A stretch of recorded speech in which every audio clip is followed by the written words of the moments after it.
Hindi ko kayang tanggapin na mas mahal ni Andy si Matilda. Hindi ko kaya.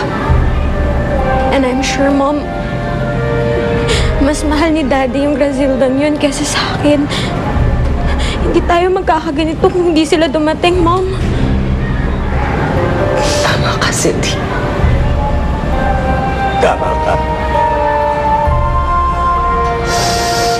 Sino ang sabila sa pamilya natin?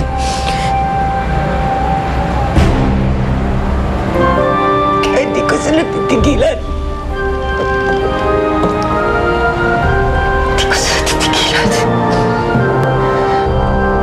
Makakaganti rin tayo sa Grazilda at Matildang yun, Mom. Oras na makita ko sila, ako na mismo ang gaganti.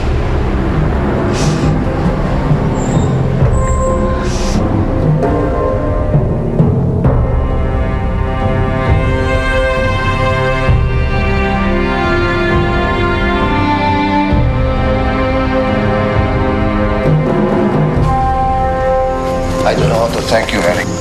Pero, ang laki ng naitulong mo sa amin ni Matilda. Kung hindi dahil sa'yo, marahil may masamang nangyari na sa amin. No, huwag niyo na hong isipin yun. Para kay Grazilda naman po yun eh. At masaya ho akong nalalaman na kompleto ulit kayong pamilya. Hindi lang ho talaga ako makapaniwala na magkapatid sila ni Cindy. Kahit hindi kayo nagkatuluyan ni Cindy, magiging son-in-law pa rin kita kung sakasakali.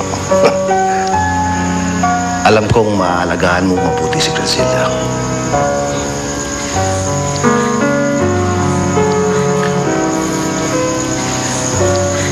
Kibulis mo natupad ang iyong pangako, Eric. Nahanap mo agad sina at kasama mo pa ang aking ama. Mabuti pa, maiwan muna namin kayo para makapag-usap kayo ng mabuti.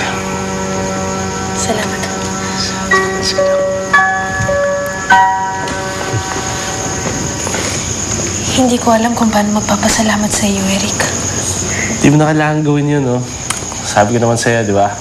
Gagawin ko kung anong magpapasaya sa'yo. Ito na yata ang pinakamagandang regalo mo sa akin. Maraming salamat. Buo ng aking pamilya.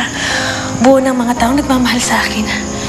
Nariyan ka, si Lola Tisay, si Chik-Chik.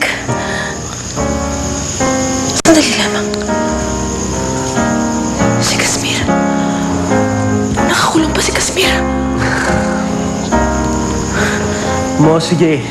Kahit na silos ako dyan sa taong yan, eh, wala akong magagawa. Kaibigan mo pa rin siya. Kaya, payag na akong palayain siya sa kulungan. Talaga, Eric? Wala akong hindi gagawin para sa'yo, Grazilda. Napakapalad ko sa pagkakaroon ng isang tulad mo, Eric. Naswerte ako dahil dumating ka sa buhay ko. Mahal na mahal kita, Grazilda. Mahal na mahal rin kita, Eric.